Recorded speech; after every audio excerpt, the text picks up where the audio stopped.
First off, Michael, why don't you take a few minutes and tell us about yourself and how your journey brought you here to Idaho Falls Northwest Labs.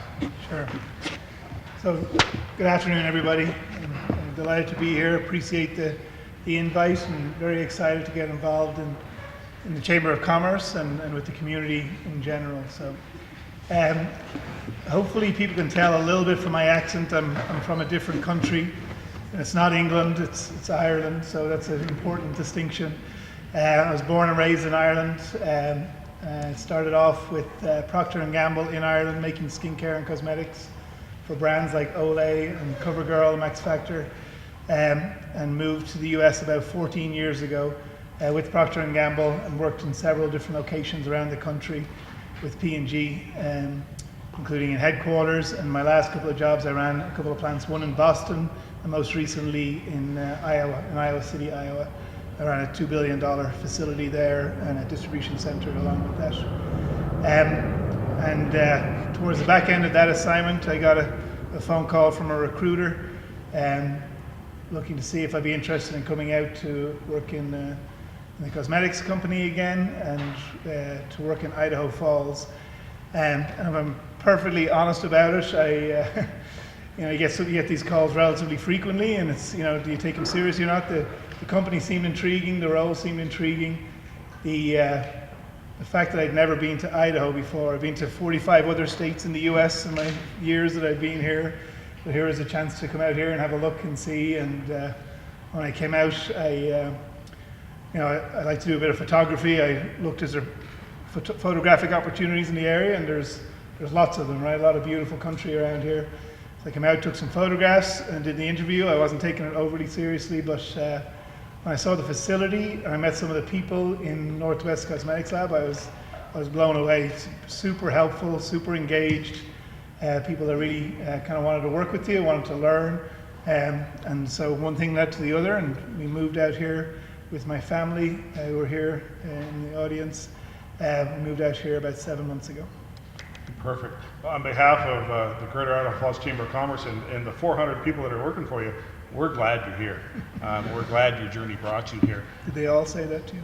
All 400? About 396 of them said that. My email's been just spammed with we're so glad you're getting him out of the office for the day. Yeah. Over the last week or so, as I've been talking to people in town about sitting down with you, a common consensus was, I've never heard of Northwest Labs. Can you tell me who they are? And I'm so grateful I met with you and visited, but can you tell everybody here who you are and what you do, and tell something about your products and how far-reaching your products go in this world? Sure. It's a common thing. People I've talked to, hey, where are you working? I'm here at Northwest Cosmetic Labs, a pretty big employer in the community. And I am surprised how little we're known about. And I think as we get more involved with the Chamber and with other organizations in the community, I want to make sure that people know who we are. That's important from a recruitment standpoint and a pride of our employees as well. So Northwest started back in '95 with Doug Grooney and Gary Voigt started the company in a very small office here on 17th Street, and a few years later moved to our current campus in one of the smaller buildings there, and have expanded ever since. I think in '99 there was 40 full-time employees. In 2015 we had 150 full-time employees. This month we're just going to break the 400 mark for the first time, and we're going to hit about 425 yet this year.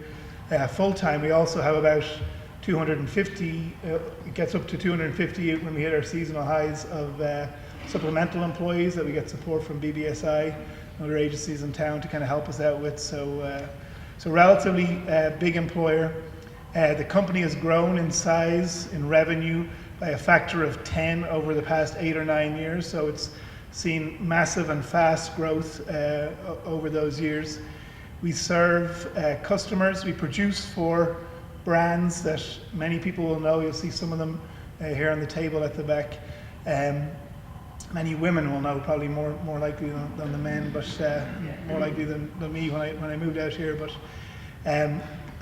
we focus a lot on skincare products, sunscreen products, some body products, and more and more into color and lipstick and on the cosmetic side of things as well.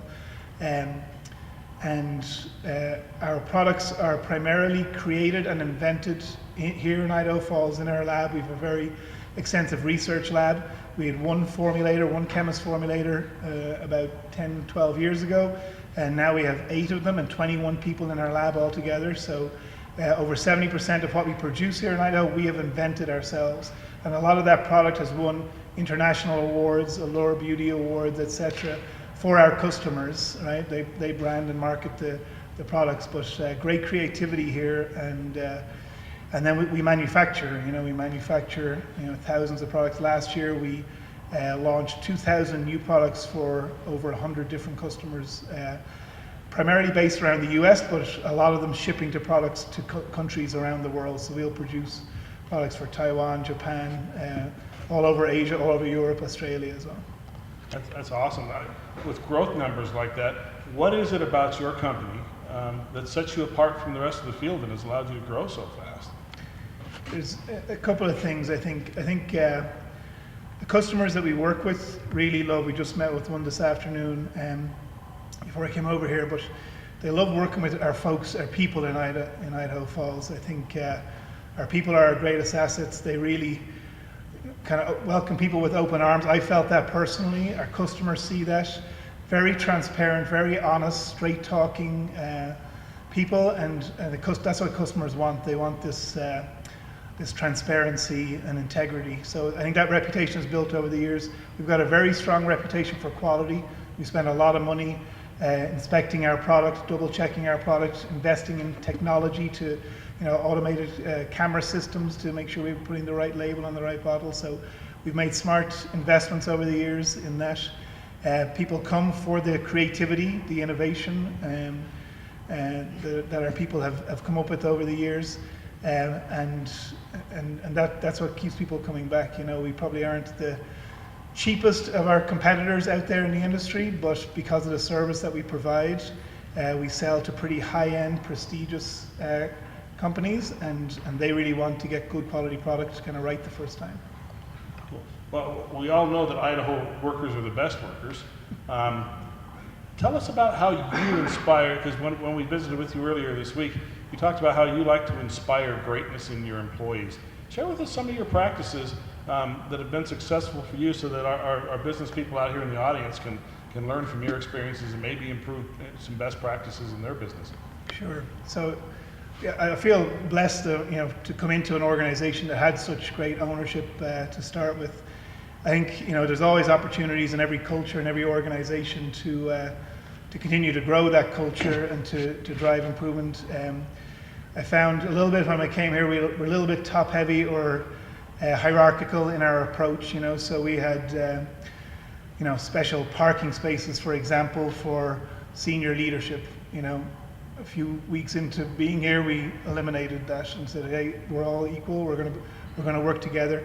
I'm a strong believer in this concept of servant leadership. So our job, and my job particularly, is to help serve the people that work for me, or that I think about that I work for, right? How do we break down those barriers? Because at the end of the day, I am not making a lipstick out on the line, right? The people that are adding value to their product are the folks on the floor, and everybody else's job is to serve them and make their job easier, because if they're successful, we're all going to win together. So we try to flip that pyramid on its end, right, and have this concept of servant leadership where we're all serving the people, the most value-added people at the top, which are the people that are really working in the operation. And we've done a few things to kind of help that, some symbolic things like the parking spaces, more kind of leadership training, etc. My experience over time, everywhere I've worked, is people want to be challenged. People want to be stretched. They mightn't outwardly declare that. There was a famous study done, most people are probably aware of it, actually back in Iowa, back in the 60s, 50s or 60s, where a psychologist studied kids in a classroom environment that were all pre-tested, and then a teacher came in at the start of the next semester or whatever and said, there's a new study out, and we found out that all the kids with brown eyes are actually the smart kids. You guys come up to the front if you got brown eyes. The kids with blue eyes aren't that smart, so you guys can go to the back, right? And they let that go for the semester and test them at the end. And what they expected to find was the people with blue eyes performed far worse. What was surprising to them was the people with the brown eyes performed far better than, historical averages or than statistically they should have been able to do, right? So I kind of teach that. We do some leadership training in the company now every other Thursday, and this is one of the philosophies that we try and coach.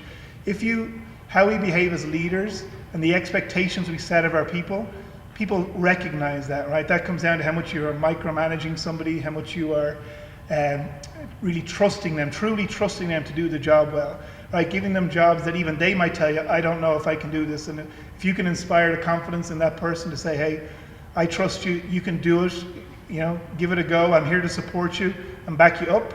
It's okay to fail, but we'll keep going and keep trying again. What I have found over the years is they will not just surprise you, they'll surprise themselves with, wow, I can do this. And their performance steps up and you get much more out of your organization. They're much more satisfied versus being micromanaged, and their aspirations grow along with that capability. That's awesome. Great advice, everybody. I hope you're writing that down. One of the things that inspired me when I was talking with you earlier this week was you mentioned the difference between having a job and having a career. Can you tell everybody what that means to you? Sure. So one of the things I recognized at Northwest Cosmetics when I came here a few months ago is people really appear to behave like they had a job. And when I think about a job is something that you go into and you've got a defined set of work to do, and it starts at 8 o'clock and it's done at 5 o'clock, and that's your job. People didn't talk to me about their career. What are they trying to get to in life? What would they like to be when they retired? What would they like their title to be? And with that, I think we had a higher level of attrition than I was happy with, for sure. That costs a lot of money to retrain people and so on. But also, you could get that kind of in the smell of the place. So for me, and in Northwest now, we coach people on careers, and that goes as far as literally drawing the career path out on a roadmap for people to show, hey, here's where you might start with in our company, and here's the pay that might go with that, and here's the responsibilities and expectations. But here is where would you like to be? Would you like to be a quality manager, in the next 5-10 years? And once people understand and declare where they want to be, I think it's on us as leaders to explain to them what are the stepping stones to get there, right? And as we explain that, I think it's also the responsibility of the leader to be honest with the employee and say, hey, you're not ready for that yet. Here are the behaviors I would need to see change. Here's the skill set you need to work upon. Here's the type of project you want to get involved in so that you can be the best next person for the next stepping stone on that. And when you have these conversations transparently, honestly, even some of them can be disappointing for people that might think they can jump to the next level in the next day. when you have the conversations, I think ultimately people appreciate that and see kind of the light at the end of the tunnel or the path to get to their goals, and they aren't thinking about the short term, how many hours are left in the day, or what am I getting paid this week. It's, where is this road leading to? Now, when we were over there visiting with you, Mike took us on a tour of their facility there, and as we were walking through the upstairs of the facility, a group of people were coming out of a class. It was a new hire class, and I got to tell you, these people coming out of that new hire class at 5 o'clock in the afternoon, I'm guessing they'd been there since 8 that morning, they were smiling and happy. What is it about your introduction when you bring people into your business that sets the tone for the rest of their career with you? Yeah, I think I got to give a lot of kudos to our HR team for the program that they put in place, and Sydney and team really kind of evolved this. Even over the last few months, I've seen constant. They get feedback from each group that comes in about what they liked or didn't like, what worked or didn't work in the process. And this kind of theory of continuous improvement, they will literally flip around the program the next class, which might be 3-4 weeks later, and adjust it and tweak it. So I think there's been this kind of constant improvement. At the very start of the person's employment, I actually meet with all of the employees at 8 o'clock that first morning that they're there, which I think maybe surprises some people that they're meeting with the CEO on the first day, and they introduce themselves. I asked them to introduce themselves to me. I asked them to tell me where they came from, what their background is, what skills are they bringing to NCL, I ask them to tell me why are they excited to work here and what do they want to get out of their career here. We start talking career on that very first morning. I explain some of my background, and then we talk about my expectations of what it's going to take to be have a successful career at NCL.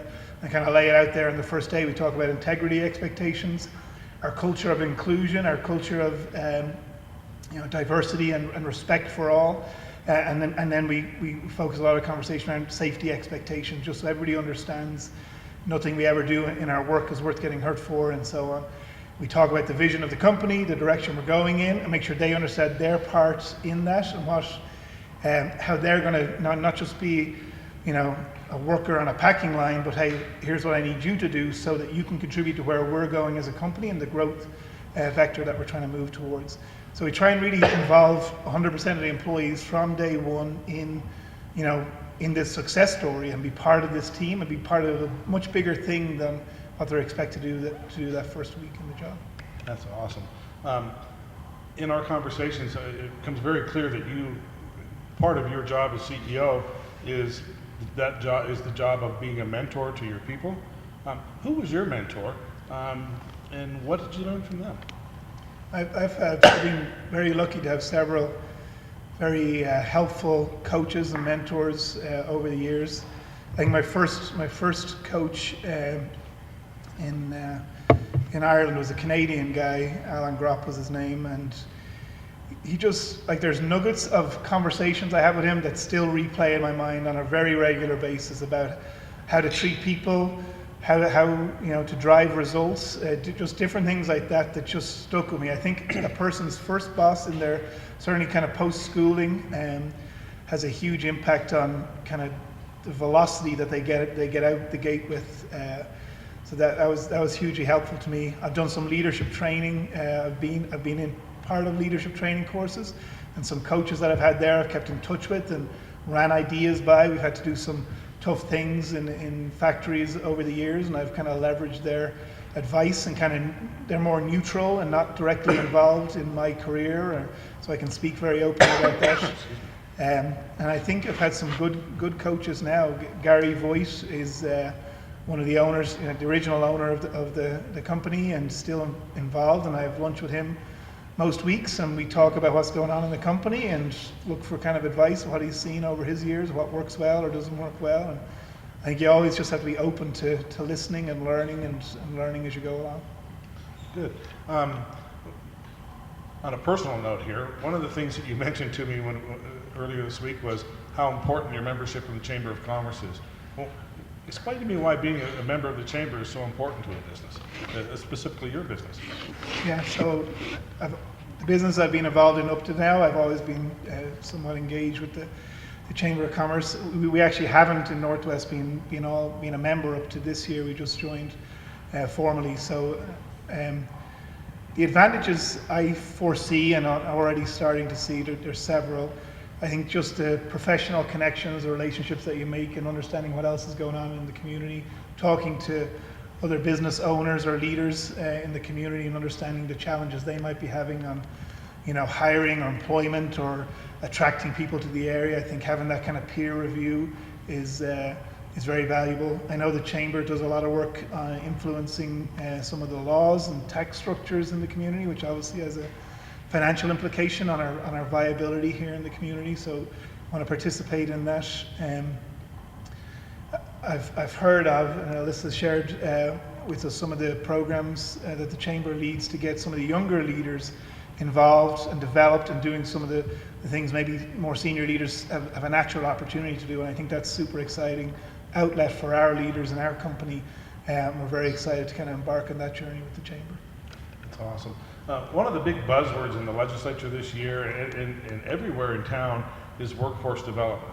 How do you see workforce development initiatives that are taking place? How do you see them benefiting Northwest and benefiting the city of Idaho Falls and our community as a whole? I think when I think about workforce development, a lot of it starts off with shaping the training that's out there to match the jobs that are needed in a community and in the country overall. And I think, you know, I come from a European background, and I've seen lots of different models. I've worked a little bit with my Chinese counterparts in Mexico and so on, and each country has a different kind of approach. I absolutely think there's an opportunity in the US to better shape the training and opportunities of development that our younger folks or older folks or people changing jobs have, to be more pragmatic, more hands-on, more involved. You know, there's apprenticeships in other countries. There's more technical colleges in places like Germany that are really directed towards what companies need. And you hear about this dearth of technical capabilities and people in the STEM field in general, and we see it happening. Things are getting more technical, more computerized, more automated. Are we really developing the workforce to really match what the future is in Idaho Falls and in the US in general? And I think the Chamber can help influence that with the local colleges and local universities, as well as you know, other organizations matching the business needs with the educational plans. What are some of the needs that you see that our community should be able to fill for your business? What type of worker are you looking for? We have quite the range of employees we look for, from fairly manual labor, production line kind of labor, to all the way up to engineering, chemists. I think we've been pretty successful attracting people from, you know, BYU, Idaho, and Idaho State, etc., and even from further afield. I think the opportunity that I see is in areas like mechanical skills, maintenance skills, electrical skills, even, you know, warehouse skills and forklift driving and so on. There's, you know, the supply and demand there kind of ebbs and flows a little bit, and that can cause interruptions to business at times. It's a question I hear asking these things a lot, and you don't have to answer if you don't want, but in your professional career, everybody's made one big mistake. You don't have to tell us what the mistake was, but could you tell us what you learned from your biggest mistake? Anybody want to contribute to my biggest mistake from the NCL? My list of mistakes is really long, so. I've made plenty in my time, you know, and I think the key thing is to just keep learning from them. You know, I think the one that sticks out in my mind particularly is back from when I kind of started off professionally. I was a team manager or a department manager at a team of about 80 or 90 people, and we had, you know, regular daily meetings and so on. And you know, maybe I was 23, 24 at the time, and being a young Irish-blooded, red-headed guy, I, you know, would tend to get overly emotional at times, or overly frustrated, or express that emotion in a way that was disengaging for the team. And you know, one of my team leaders came up to me after one of these meetings and had the maturity and courage to pull me aside and say, "Hey, you're not winning any friends by showing your passion and emotion in the way that you're doing. You know, everyone gets that you want to deliver the results, but let's do it in a more calm, cool, collect kind of a way." And that, again, that runs through my mind pretty consistently even today. But I think as I've matured over the years, I've tried to kind of contain that, and people might beg to differ, but we will ask your wife. Yeah, well, but I think, you know, that's one thing that you learn as you deal with people, is to, you know, always treat them with the utmost respect, to ask before you speak, to listen before you kind of make your mind up and conclude on maybe somebody's having a bad day, maybe there's something going on in a person's family or their health and so on. And I think I've matured more to kind of pause and wait and listen before I kind of make a judgment or a statement or even a decision on something. So. Now you've done business. You started your career in Europe, and then you moved to Canada, and then you came to the United States. Is it different from country to country how businesses run, or do businesses run the same? And would you have any advice for somebody who's thinking about taking their business global that they might need to know? Yeah, there's definitely cultural nuances wherever you work. You know, I've worked with unionized organizations and non-unionized organizations. There's definitely need to be aware of what buttons to push and not push in that scenario. I would say, though, the overriding concept is that people are people. You know, production, I've always been in kind of manufacturing type environments. There's a lot of fundamentals that are the same in all those scenarios. And if you understand what is motivating the people that are working for you at an individual level particularly, and tap into those motivators and treat people with the respect, stretch people like I talked about earlier, you will get the most out of your people. In terms of doing business and negotiating with different organizations outside of the organization you're over, absolutely there are differences. I've done some things in Asia where with Japanese counterparts that is very different customs and expectations and traditions and levels of respect, but and a lack of transparency through that ritual, through those rituals, that you really don't know walking out of a meeting where you stand, right? And when you go to Ireland and deal with it, it's impossible not to know where you stand as people express themselves and whatever else. And I think Idaho is somewhere in the middle of those two things, right? Where people are very polite and nice, and that's a good thing in many ways. But there's also an opportunity, I think, for people to be more straight talking and transparent with each other when we're disappointed with each other and our expectations, right? To do that respectfully, but I think when I see leaders that are able, that have the courage to do that and can do that tactfully, they're typically the most successful leaders that I've worked with. Good. Now, there's some young people out here, and they all want to grow up to be a CEO someday. They want to move up the corporate ladder. They don't want to do what they're doing now forever. Well, some of them might. What advice would you give people? Because you've achieved a lot of success at a really early age. What advice would you give people to further their career, to make them more valuable to their employers? First of all, be careful what you ask for. Now, I think my experience, people that have been most successful are very clear on their goal. Where do you want to get to in life, right? All the way to where you want to get to. Some people think they know that, but they haven't sat down and almost written it down and thought their way through it. Talk with your partner, spouse, or whatever, and make sure people are clear on here's where we want to get to as a family, and what does that entail then, right? Understand what hours that entails, what investment that entails, what skills you need to build to be able to do that, right? Lay out your roadmap to get there.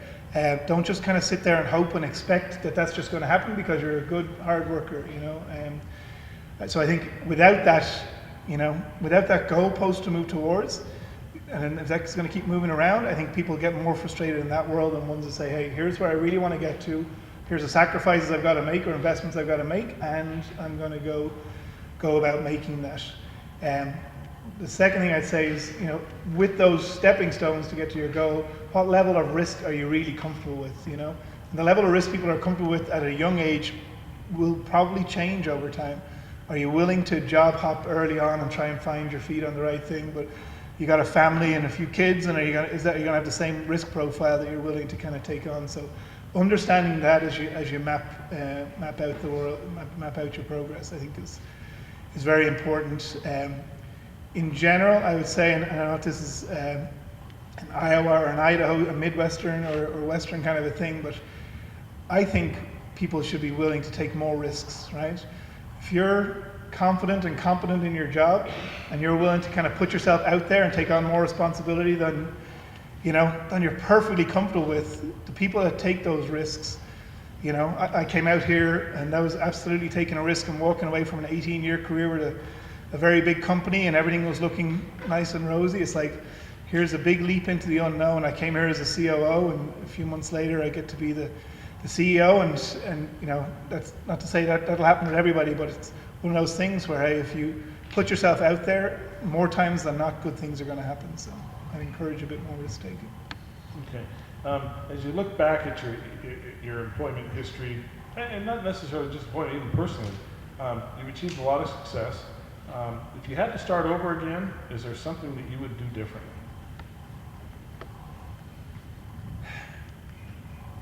There's not a lot. I really don't. I don't think so. I went through a spell probably 10 years ago maybe, and I worked in headquarters in Procter & Gamble, where I, highly competitive work environment. Everyone's in headquarters, everyone's close together. It's very visible if you're winning or losing kind of thing. And I think I took it way too seriously. I took myself way too seriously. I stopped doing the things I enjoy doing outside of work. I think I played one game of golf in a year and a half because I was too busy kind of climbing that corporate ladder, and honestly my health suffered in that process, and I didn't enjoy that kind of period of my life. And I think sometimes it's, you know, keeping that work-life balance and making sure you're looking after yourself. And if you're not in a good, healthy state of mind and physical healthy kind of state, it's hard to give your all to your employees and be the best version of yourself for your company. So I've kind of learned that a little bit over time and maybe veered off path a few times along the way. Awesome. I'm going to open it up with, do we have any questions from the audience that you might have for Micah?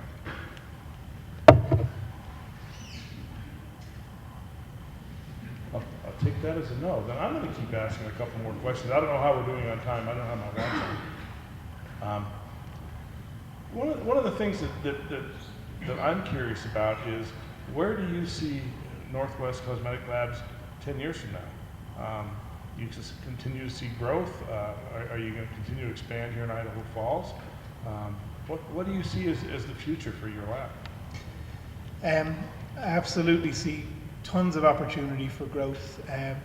So we acquired our first acquisition last summer in California, Dream Team Beauty, a color cosmetics company. I think there could be more opportunities for acquisitions down the road. But locally, I think we're in a fantastic position to continue growing. We see growth of about 20% this year, and it's looking very solid, you know, a third of the way through, or a quarter of the way through the year.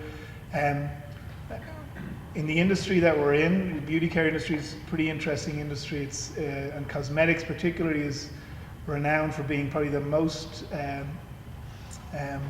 resistant industry to downturns in the economy. You know, it obviously primarily serves women in our markets, and what the psychology studies have happened and have been talked about is, why does cosmetics not get worse when the recession's kind of hit? You know, car industry drops down, housing market drops down, cosmetic industry gets better. And what the studies tell you is, you know, in those times, in those tougher times, the woman still wants to treat themselves to something, right? And that thing can often be cosmetics. So we're in a pretty robust market. The other dynamic that's going on in our marketplace, and in lots of marketplaces, I've seen it before in the beer market, right? If you went into a bar 10 years ago, you might have seen lots of bottles of Budweiser and Coors Light and Miller Lite, right? The three biggies out there. And if you go in there now, you'll see 50 different types of beers, right? And it's local craftsman beers with different niches in the market, if it's all organic or whatever else it is. And that's happening in the beauty industry as well, right? It's no longer quite as cool to have Pantene in your shower. It's much cooler to have whatever's trending on social media right now. And our company is designed and set up to serve the customers, our customers, that exactly feed those kind of natural seeking, high-end, but very specific kind of niche markets. And I really just see that growing and growing. You know, one of the things we tell our employees, we want to have 2x the employees here over the next few years, and to double our business as we go along. That's incredible. We'd like to see that happen. I'm sure you travel a lot. In your travels, when people ask you about your business being in Idaho Falls, what do you tell them as the advantages of being here? What do you see as the big advantages of being in Idaho Falls? I think our location, a lot of our competitors are based on the East Coast, mostly in New Jersey area.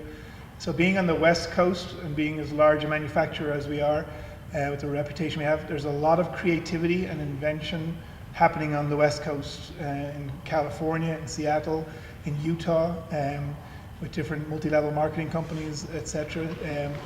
So our location could come across as a disadvantage given we aren't in the central hub of a big, but we are able to serve relatively locally quite a lot of business that is underserved because of, you know, dealing, if you're in LA trying to deal with a supplier out of New Jersey is quite challenging. So that part isn't a bad thing at all.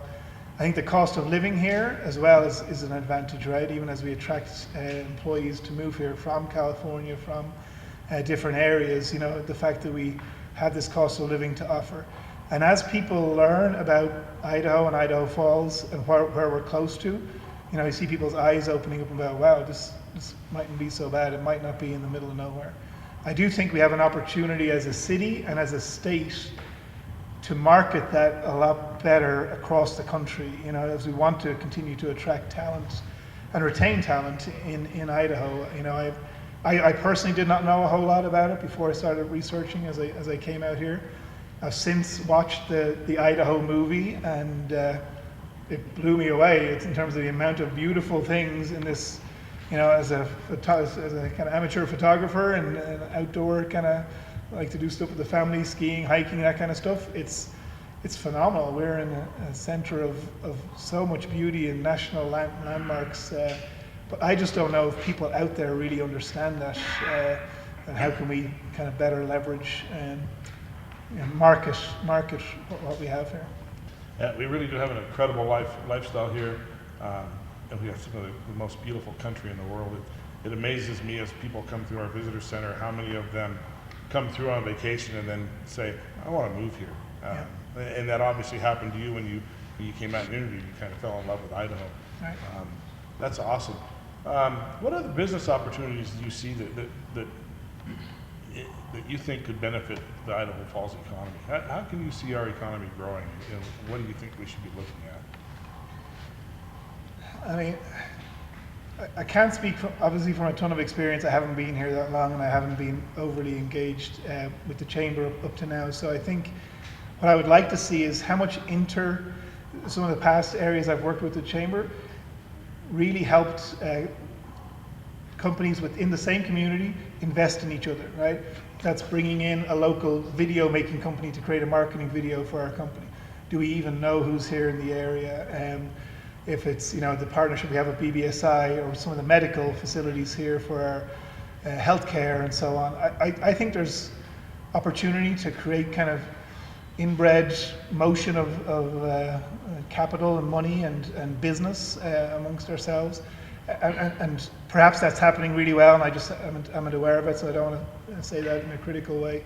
But I think that's definitely a big opportunity. Obviously, having the site here is huge and growing, and I think that attracts a good diversity of people here. You know, when you try and bring people from different parts of the country here, I think for them to be able to see, hey, there's people here like me that are, you know, transplants or match up with my ethnicity or whatever else. I think that's also an attractive thing for bringing more business here. How do you, because you're a transplant, did you see any issues as far as stepping into the Idaho Falls culture and being accepted? Did you find our city to be fairly welcoming to a newcomer to town? Or did it take a while to develop those friendships and personally and professionally? Yeah, I mean, I've been nothing but pleased by the sense of welcome. And my wife and kids who are in the schools here in the area would say the same thing. I think from our neighbors to the folks we work with and different people we've run into on the ski slopes or whatever else, the culture here is a very welcoming culture, and that's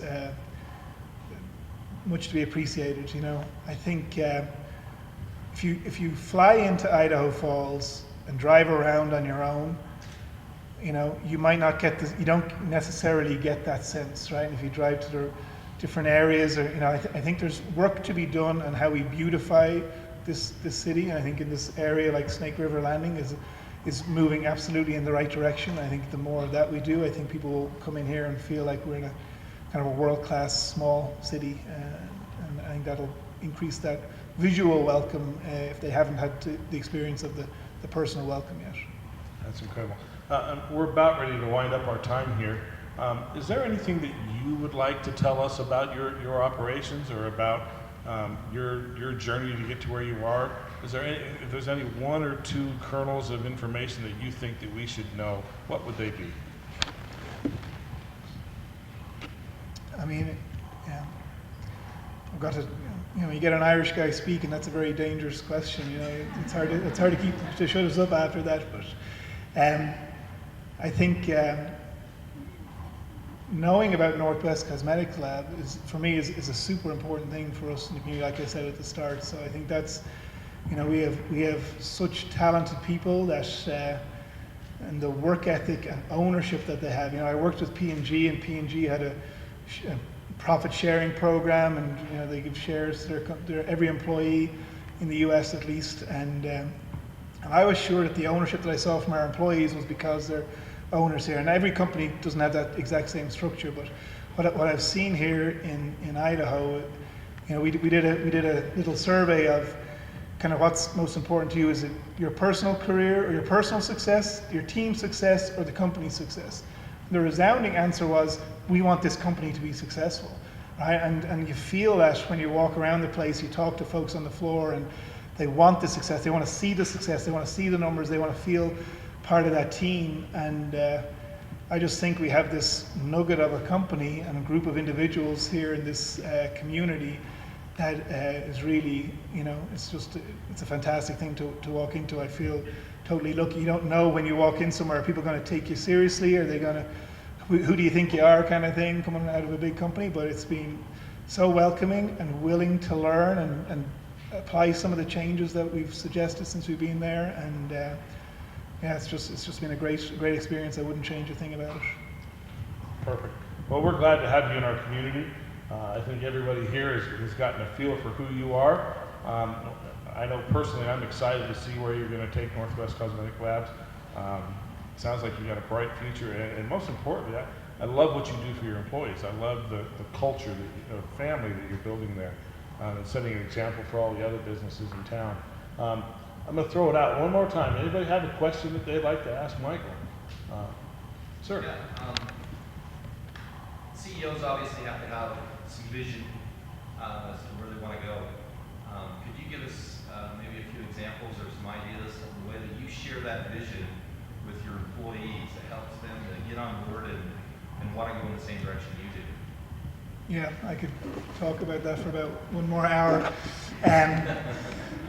One of the things that we did, I'm a strong believer in this concept called green and clean. It's a concept from Stephen Covey's book on 7 Habits for Highly Effective People.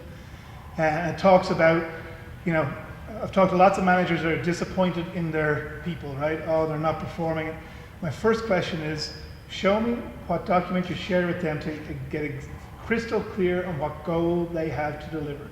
And quite often there's no document, it's a verbal thing, and you ask 5 people in the team, what's your objective for your team this year? And you get 5 different answers. So we put a lot of work into defining what our vision is this year. We have a very specific goal for our company to improve our on-time and full performance, getting our product to our customer exactly on the day or before that they need it. We had some opportunities there over the last couple of years. We have a clear tracking system that goes along with that at the company level. At every team level, every department level, they have, they're represented with cogs of a machine, right? All of these cogs, we have a big visual that shows every department, and every department has a cog on it, and every cog has a very specific result that department is in control of, can genuinely influence. Giving people targets that they can't impact is pretty disheartening for folks. So they can genuinely improve that result area. And the overall message for the company is every cog has to move at the same pace. We all have to improve. There's no point our packing department getting super efficient and fast if the warehouse can't feed the material at that speed, right? The whole machine just kind of grinds to a halt if one department doesn't perform. So we get that, you kind of combine the collaboration. Everybody gets to see what every other department has to deliver, and all these cogs feed into the truck that leaves our dock door every day with the product out there on time. Each cog is then represented with 5 spokes, so there's 5 sections in each cog. We call this our 5 rocks. It's another Stephen Covey concept. The 5 important things. People can get lost in the minutiae every day in the busy work and the emails and all that. So we have 5 things that each department, 5 projects, significant changes that department's going to implement throughout the year. And they're not like things you can knock off in a day. They often take 2, 3, 4 months, sometimes a full year to implement. Building training capability, changing how we use our computer systems or something pretty significant. And every month I meet with every single department and go through their 5 rocks and their output results, the Pareto of their gap analysis, and their key actions against those 5 rocks. Right? And we have about 30 minutes per department. There's 14, 15 departments. It takes me every second Monday of every month, a full day from early to late going through them and breaking down barriers with them and doing a bit of accountability kind of conversations. You often find somebody's rocks getting held up by somebody else, and I play that middleman and try and make sure people understand we need to get this going, or this other department's not going to deliver their results. So we make that very visual. It's on everybody's cubicle, their 5 rocks, their cog, with their 5 things they've got to go deliver, and the metrics are out there for everybody to see. We don't shy away from that at all. And then at the company level, I do a site communication every month for every employee. We do 5 of them, and 3 in English, 2 in Spanish, and we go through how we're doing every month. And we have a reward system for our employees. If we hit our goals, there's a reward, both financial and actually a holiday award that we give people as we hit our goals through the month. So everybody gets to be part of the success and to win if we win as a company. We've got the man that can answer the questions. Any other questions from you? Just a question, maybe an example. Could you share an example or two about the innovation there at NCL and perhaps how it relates to a trend within the cosmetics industry? Sure. So we stay in touch with what's going on in the cosmetics industry through several sources. We have a license with Mintel, which watches global trends. A lot of our trends in the US start off in Asia. South Korea is usually one of the leading kind of trendsetters in what the next round of cosmetics is or whatever else. So we keep ourselves aware of that. There's a lot of kind of education that goes along with that and research.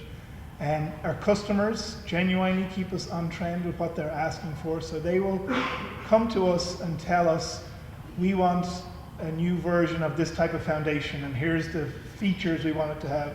And then our chemists will go and work with our raw material suppliers, who I would say are the 3rd source of trend data, and they'll tell us, hey, here's the newest granule that's coming out of Morocco or Paris or wherever else, and this is starting to get used, and we'll try and get ahead of some of those trends and help our customers ultimately get ahead of those trends. Anybody else? Yeah. You talk a little bit about all the opportunities, the blue sky you've seen out there that's available for your taking. What are some of the rain clouds that might get in your way? What do you see as potential obstacles? So competition in general, right? It's relatively easy, particularly on formulas that we haven't formulated ourselves, for customers to say, okay, I can get a cheaper price at this other manufacturing facility, and if they're very price sensitive, they might up and walk out, right? And we've seen that in some cases. Quite often we've seen those customers come right back to us because they want the quality and the service that they were getting at NCL, and that's kind of helped propel our growth.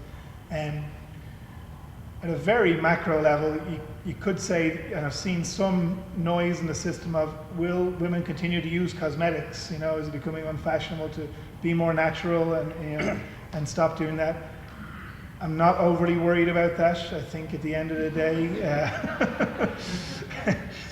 vanity overcomes common sense or whatever else maybe. But we are seeing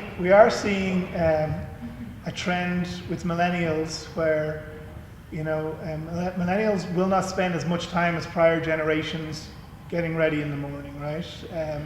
So we're seeing a trend of customers coming asking us for products that will combine, can this one formula combine, moisturizing and sun protection and, a particular color that'll match in with my skin tone or cover any blemishes. So we're seeing trends like that, but what we're seeing is people are willing to pay for that as well. So there's not a value loss in that market. So every company in our industry is vulnerable to trend changes or reputation changes.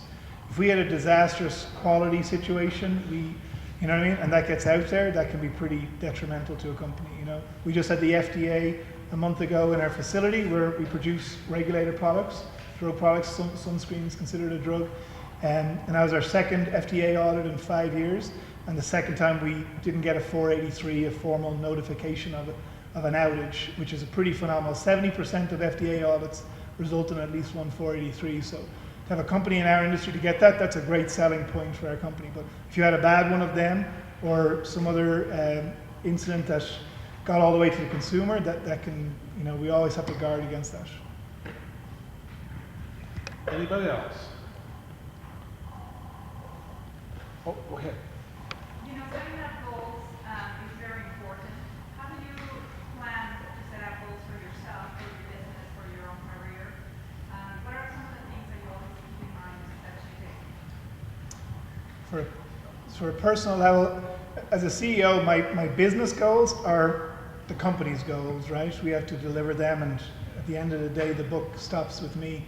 And we go through a pretty rigorous exercise in the company at the end of the fiscal year, the financial year, and set the goals, both financial as well as organizational goals, culture goals. What do we want to be famous for at the end of this year with our employees and with our customers? What kind of customer profile do we want to have? So that's a pretty in-depth, you know, couple of days off-site, lock yourself in a room with the team, gather the input from, you know, the owners to the customers to the employees, and kind of try and meld that into something that's meaningful, memorable, and, you know, stretching but attainable. So we'll do that at that level.